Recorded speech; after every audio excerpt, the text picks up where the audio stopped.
Hello friends, তোমাদের সাথে share করছি ট্যাংরা মাছের তেল ঝাল। মাছটাকে হলুদ নুন মাখিয়ে ভেজে তুলে নিয়েছি। তারপরে কালো জিরে ফোড়ন দিয়ে পেঁয়াজ বাটা, একটু রসুন বাটা, লঙ্কার গুঁড়ো, হলুদ গুঁড়ো মিশিয়ে মশলাটা কষিয়েছি। তারপরে মশলা থেকে যখন তেল ছেড়েছে তখন সামান্য জল দিয়েছি। জলটা ফুটে ওঠার পরে ট্যাংরা মাছটা দিয়ে দিয়েছি। এবার ধনেপাতা দিয়ে দিলাম। রান্না কমপ্লিট, তোমাদের সাথে শেয়ার করলাম।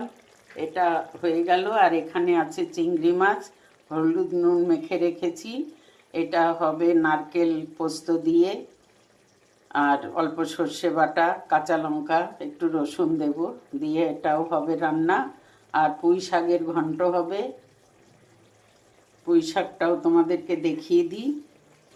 এটা হলো আমার টবে লাগানো পুঁই শাকের গাছ হয়েছে, তার থেকে কেটেছি। এটা কাতলা মাছের মুড়ো দিয়ে হবে।